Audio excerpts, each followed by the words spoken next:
Hello दोस्तों, आप सभी का स्वागत है हमारे चैनल में। मेरा नाम है उमंग। तो आज हम बात करने वाले हैं 5 स्ट्रेटेजी के बारे में। तो इस स्ट्रेटेजी में आपको एसएल कब लगाना है, आपका टारगेट कहां तक रहेगा, आपको उसका कैसे ट्रेड करना है, चार्ट में आपको कहां देखने को मिलेगा, उन सभी के बारे में हम बात करने वाले हैं। और इस स्ट्रेटेजी की जो खास बात है वो है कि इसमें जो हमारा जो स्टॉप लॉस होता है वो कम से कम होता है, और हमारा जो टारगेट होता है वो हमें बड़े बड़े टारगेट देखने को मिल सकते हैं। अगर आपका इसमें रिस्क रिवॉर्ड, आपका मैनेजमेंट अच्छा है, यानी कि आप मनी मैनेजमेंट और रिस्क मैनेजमेंट जानते हो, तो ये वाली स्ट्रेटेजी में आप अपनी एक्यूरेसी भी बढ़ा सकते हो। तो बात कर लेते हैं कि इस वाली स्ट्रेटेजी में हम अपना ट्रेड कैसे एग्जीक्यूट कर सकते हैं, हमें कहाँ देखने को मिलती है। तो उसके लिए हम चलते हैं चार्ट पर। तो दोस्तों, आप इस वाली स्ट्रेटजी को कहीं पर भी यूज कर सकते हो। निफ्टी के चार्ट पे, बैंक निफ्टी पे, फिन निफ्टी पे, या कोई स्टॉक का चार्ट हो उसमें भी आप सेम तरीके से आप इसको यूज कर सकते हो।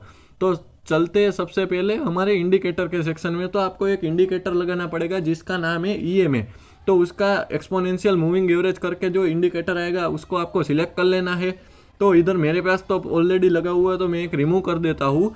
अगर आपके पास जो इसने नया ऐड किया है उसके सेटिंग में चले जाना है, और नए सेटिंग में जाने के बाद आपको इनपुट में जाके जो उसकी लेंथ है उसको कम करके 5 कर देना है। और अगर आप उसका कलर बदलना चाहते हो तो आपको स्टाइल में जाके आप उसका कलर भी चेंज कर सकते हो। मैं फिलहाल बाय डिफॉल्ट ही रखता हूँ, ब्लू कलर रखता हूँ और सेव कर लेता हूँ। तो अभी हम बात कर लेते हैं कि पुट साइड में एंट्री हम कैसे बना सकते हैं। तो आपको पुट साइड में एंट्री बनाने के लिए टाइम फ्रेम है जो चार्ट की वो 5 मिनट की करनी पड़ेगी। और आपको कॉल साइड में जो एंट्री बनानी है, तो कॉल साइड में एंट्री बनाने के लिए आपको टाइम फ्रेम 15 मिनट का लगाना पड़ेगा। ठीक है, तो आपको इधर दो टाइम फ्रेम में काम करना है। एक है 5 मिनट का पुट के लिए और 15 मिनट का कॉल के लिए। तो आप अभी 5 मिनट के बारे में, तो अभी मैं फिलहाल 5 मिनट के टाइम फ्रेम पे बारे में बताता हूँ। तो सबसे पहले हम पुट में कैसे एंट्री ले सकते हैं उसके बारे में बात कर लेते हैं। तो देखो, ये हमारी ईएमए वाली लाइन है। तो हमें ऐसी कैंडल ढूंढनी है जो ईएमए वाली लाइन को टच नहीं कर रही है, यानी कि जो ईएमए वाली लाइन है उससे कैंडल दूर है, उसको टच नहीं कर रही है। ऐसी कैंडल हमें चार्ट में ढूंढनी है। तो देखो, इधर हमारे पास एक कैंडल है आज के सेशन में हमें देखने को मिली है जो ईएमए लाइन को टच नहीं कर रही है, ग्रीन वाली कैंडल। वो हमारे लिए हो जाएगी इंपॉर्टेंट कैंडल, यानी कि अलर्ट कैंडल हो जाएगी। और उस कैंडल को जब नीचे की साइड ब्रेक करेगी कोई कैंडल, तो उसी कैंडल में हमारी एंट्री बन जाएगी और हम उधर से इस वाली कैंडल के हाई तक का एसएल लगा के ट्रेड कर सकते हैं। देखो, ये वाली जो मैंने उसमें जो है वो शॉर्ट का अब हम जो करते हैं वो पुट साइड में वो लगा दिया है, टारगेट और रिस्क रिवॉर्ड रेशियो का। तो देखो, उसमें हमारा जो रिस्क है वो 4 रुपये का है केवल, और जो हमारा टारगेट है वो हमें 30 रुपये का देखने को मिल रहा है। तो अभी बात कर लेते हैं आगे कहीं देखने को मिलती है। तो देखो, इधर भी हमारे पास एक आज के ओपनिंग टाइम में ही देखने को मिली थी ये कैंडल, वो भी ईएमए को टच नहीं कर रही है, और इसमें हमारा जो एसएल है वो बड़ा हो जा रहा है। तो देखो, इधर हमारी जो है एंट्री बन रही है क्योंकि इसके नीचे ही डायरेक्ट नेक्स्ट वाली कैंडल ने ब्रेक कर दिया है। तो देखो, इसमें हमारा एसएल ऊपर तक बन रहा था, लेकिन आप इसको कम कर सकते हैं और अपने हिसाब से एसएल मेंटेन कर सकते हैं, और 1:2 या 1:3 के टारगेट भी लगा सकते हैं। तो आगे बात कर लेते हैं कि हमें कहीं आगे देखने को मिल रहा है या नहीं मिल रहा है, तो उसके बारे में भी बात कर लेते हैं। तो इस वाले में तो हमें 1:3 का ऐसा कुछ टारगेट देखने को मिला। तो आगे चल के बात कर लेते हैं कहीं हमें दिखे तो आपको इसमें क्या है कि रिस्क रिवॉर्ड रेशियो मेंटेन रखना पड़ेगा, तो ही आप प्रॉफिटेबल इसमें बन सकते हो।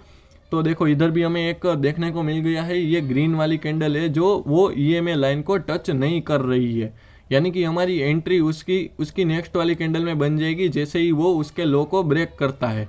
तो देखो, इधर हमारा एसएल बनेगा और हमें एक नीचे का डाउनफॉल अच्छा सा देखने को मिल गया। तो फिलहाल अभी हम बात कर लेते हैं कि हम कॉल साइड में एंट्री कैसे बना सकते हैं। तो कॉल साइड में आपको 50 मिनट के टाइम फ्रेम पे आ जाना है। तो चलते हैं 50 मिनट के टाइम फ्रेम पे। तो देखो, 50 मिनट के टाइम फ्रेम में अभी आपको क्या ढूंढना है कि जो हमारी ईएमए वाली लाइन है उसको टच नहीं कर रही है, ऐसी कैंडल आपको ढूंढनी है, वो हमें ईएमए के नीचे होनी चाहिए। ये हमारी कंडीशन है कॉल साइड में। जो हमारी जो टच नहीं हो रही है ऐसी कैंडल है वो हमें ईएमए के नीचे मिलनी चाहिए। देखो, इधर जो मिल रही है ऐसी ये ग्रीन कैंडल है, वो ईएमए के नीचे भी है और ईएमए को टच भी नहीं कर रही है। और उसकी नेक्स्ट वाली कैंडल जब उसके हाई को ब्रेक करेगी तो हमें एक कॉल साइड की पोजीशन देखने को मिलेगी, और इसमें हमारा जो एसएल बनेगा वो हमारी अलर्ट कैंडल है, उसका हमें लो पकड़ लेना है, ठीक है। जो हमारा लो है वो एसएल हो जाएगा और जब उसको ब्रेक करेगा तो हमें एंट्री मिल जाएगी और हमें टारगेट भी देखने को मिल सकता है। इसमें 1:2 1:3 का टारगेट भी आप लगा सकते हो। वो नेक्स्ट वाले डे का है तो उसको कंसीडर नहीं कर रहे हैं। तो अभी हम पीछे चले जाते हैं, कहीं हमें देखने को मिल रहा है तो देखो इधर भी ये ग्रीन वाली कैंडल है, वो हमारी जो लाइन को टच नहीं कर रही है और उसकी नेक्स्ट वाली कैंडल ने जैसे ही उसका हाई ब्रेक किया हमें एक अपसाइड का मुंह देखने को मिला और हमारा इसमें एसएल था वो एसएल भी हिट नहीं हुआ। तो आगे चल के देख लेते हैं।